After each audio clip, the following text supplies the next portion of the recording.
Bonjour à tous, dans cette vidéo je vais vous expliquer comment on calcule le D de Cohen qui nous permet de visualiser une taille d'effet.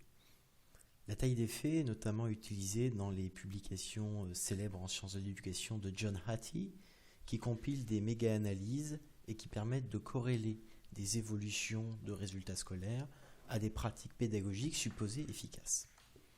Donc le calcul du D de Cohen, donc de cette taille d'effet, est assez simple. Il suffit de faire deux mesures, un score à un test initial et de calculer la moyenne, un score après l'exposition à la pratique pédagogique ciblée à diviser par la moyenne des écarts types des deux mesures. Donc le score moyen dans l'expérience qui suit l'exposition à la pratique pédagogique étudiée, moins le score moyen au test initial qui sert de contrôle, divisé par la moyenne des écarts types lors de des mesures T0 et des mesures T1. Et donc on obtient un D, le D de Cohen, et selon la taille d'effet, vous voyez que c'est plus ou moins important. Donc on considère qu'à partir de 0,8, les mesures de 0,8, la taille d'effet est intéressante. Alors comment construire ce D de Cohen? On va voir que c'est assez simple. Donc il suffit donc de construire un tableau. Donc par exemple l'idée des apprenants, donc 1, 2, 3, etc. Le score à T0, le score à T1, ensuite la différence brute, et enfin la taille d'effet, on y reviendra. Et on calculera ici les différents éléments. Donc je vais me baser sur des notes que j'ai obtenues auprès d'apprenants. Donc score à T0, vous voyez que c'est pas très brillant.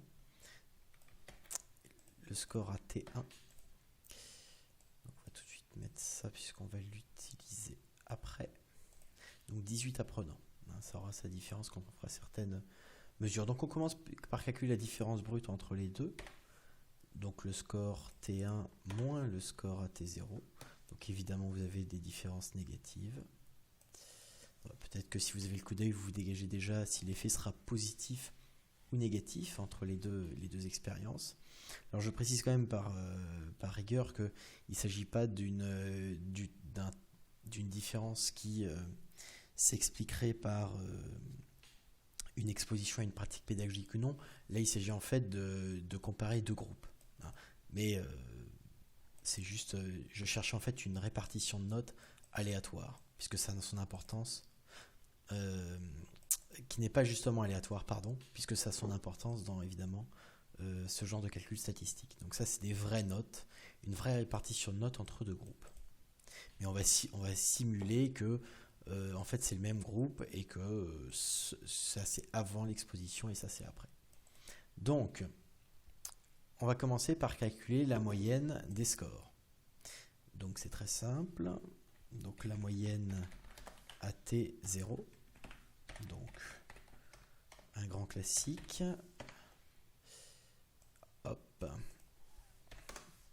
On va calculer la moyenne à T1. Alors,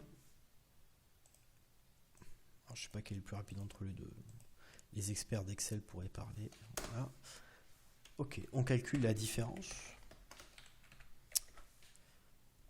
Donc entre T1 et T0, et vous voyez que l'effet est négatif, 0,31. Donc là, on a commencé à faire notre tableau. Donc là, on a vraiment une différence de moyenne. On veut savoir vraiment s'il y a une taille d'effet. Donc pour l'instant, on a complété ceci. Il nous reste à calculer la moyenne des écarts types.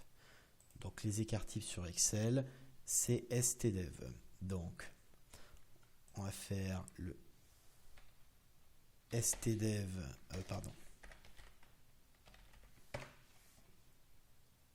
de notre plage T0. On va faire le stdev déviation standard à T1. Et on va calculer la moyenne des deux. Donc on a notre écart type. On a l'intégralité de la formule. Il suffit ensuite de l'utiliser. Donc on fait, pour calculer notre taille d'effet,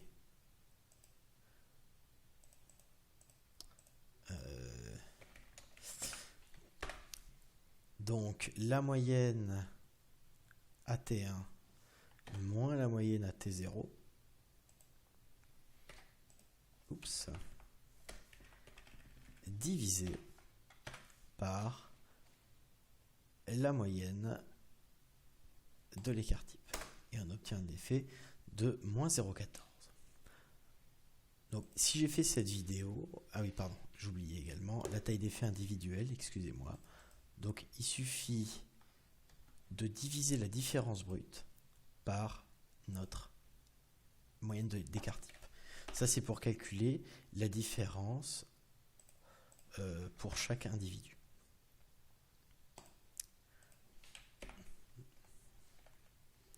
Hop. Voilà. Voilà. Donc ici, on peut supposer que, si on rappelle, par rapport aux précautions que je les ai signalées tout à l'heure, que si on suppose que c'est le même groupe, mais qui a été exposé à des pratiques pédagogiques, une pratique pédagogique nouvelle, on peut supposer ici que l'influence n'est pas positive. Il n'y a pas de taille d'effet positive. Avec des précautions statistiques quand même importantes, puisque ici on a une mesure d'une taille d'effet, mais on n'a pas la mesure de l'effet. On ne sait pas si l'effet existe vraiment. Prenons un exemple concret. Si on avait ici une amélioration, une taille d'effet de plus 0,8 par exemple, ce qui serait intéressant, plus 0,8. Donc on a mesuré une taille d'effet de 0,8. Mais on ne sait pas vraiment pourquoi. Par exemple, les élèves ont pu tricher. Donc il faut faire attention, il faut prendre du recul par rapport aux recherches qu'on peut faire, c'est-à-dire qu'on mesure effectivement une amélioration, mais il faut réussir, et ce que ne permet pas le D de Cohen, il faut réussir à démontrer que cette évolution est significative de manière statistique, parce que sinon on peut l'expliquer par tout et n'importe quoi. Donc même si on a tendance à utiliser comme sophisme corrélation n'est pas causalité, c'est un sophisme. C'est un sophisme qui se vérifie quand même, c'est-à-dire qu'il doit vous servir tout de même de boussole pour vous méfier de taille d'effet, puisqu'encore une fois, on peut avoir une amélioration qui est due à de la tricherie, par exemple, ou alors, simple fait, que les élèves ont passé leur examen à 9h au lieu de 18h30, par exemple. Ce qui peut également avoir une influence, ou même également, malheureusement, un test qui est plus dur qu'un autre. Donc il faut faire des contrôles statistiques par des témoins, par exemple, ou en reproduisant les conditions. Donc pour éliminer la tricherie, eh bien, il vaut mieux faire un groupe parallèle qui n'est pas exposé à la pratique pédagogique, ou s'assurer des conditions expérimentales, les affiner. Ou alors, eh bien, si c'est un problème d'horaire, eh bien, il faut faire passer les groupes à la même heure, ou faire passer les témoins avec la même variation d'heure. C'est-à-dire le groupe témoin qui à l'année N-1 est passé à T0 est passé à 9h, et à T1 est passé à 18h30, comme votre groupe expérimental. Comme ça, vous pouvez faire une comparaison qui est beaucoup plus significative statistiquement. Alors, maintenant que j'ai dit ça, maintenant que cette précaution est dite, quel est l'autre intérêt du D de Cohen ? Eh bien, il y en a plusieurs. Truquons un peu ces chiffres. Supposons par exemple qu'on va passer deux élèves de 7 à 20. On va prendre ces deux-là. Donc de 7 à 20, je rajoute un certain nombre d'unités. De 7 à 16, pardon, autant pour moi. C'est de 7 à 16. Là, je me suis trompé. De 7 à 16, donc on rajoute 9 points.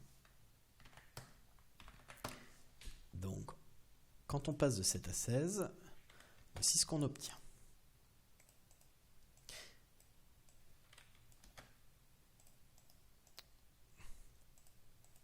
Donc on a augmenté notre échantillon, enfin les scores totaux, de 18 points. On a fait un plus 18 sur le total. Et donc on a une mesure de taille d'effet de 0,26. Bien. On revient à la situation initiale. Maintenant, supposons qu'au lieu de rajouter 18 points sur 2 apprenants, on rajoute 18 points sur tous les apprenants, de manière très simple, en rajoutant un point à chacun. Donc on va le faire ici. Donc, voilà. Donc je vais leur ajouter chacun un point.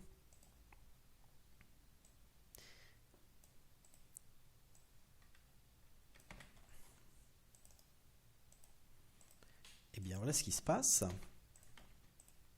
Ah, autant pour moi.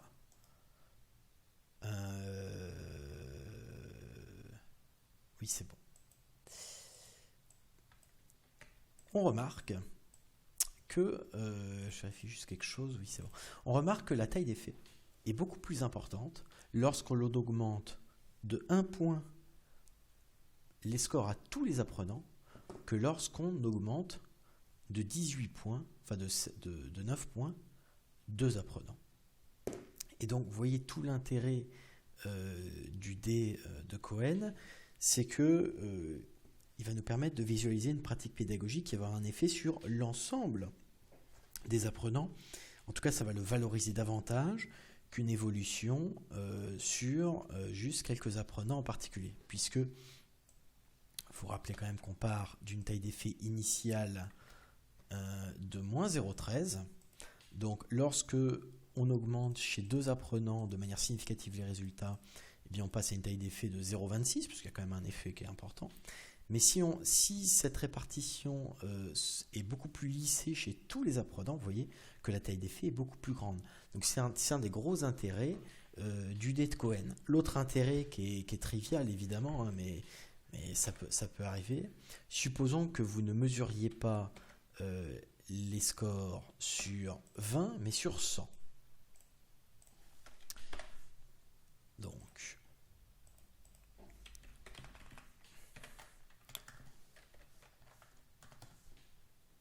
voilà. Et on va faire la même chose ici.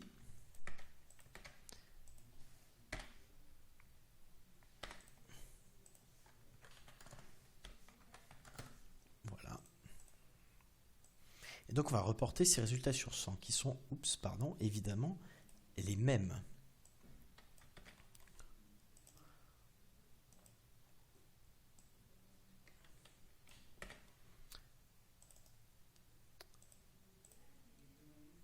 Donc on rappelle qu'on était à moins 0,13 à l'origine.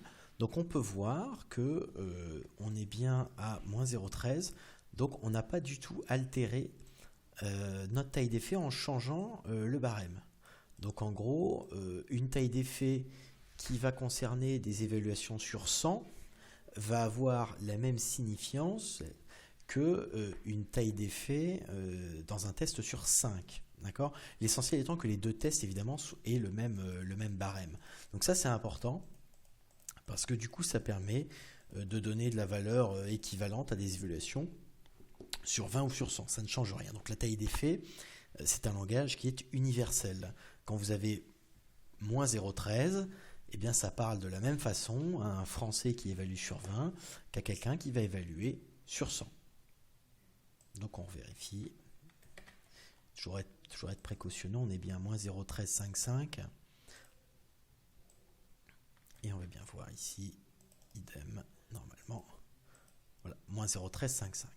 Donc voilà, donc cette petite vidéo pour vous expliquer de manière assez complète, je l'espère, comment John Hattie calcule ses tailles d'effet sur les pratiques pédagogiques. Donc j'espère que cette vidéo vous aura été utile.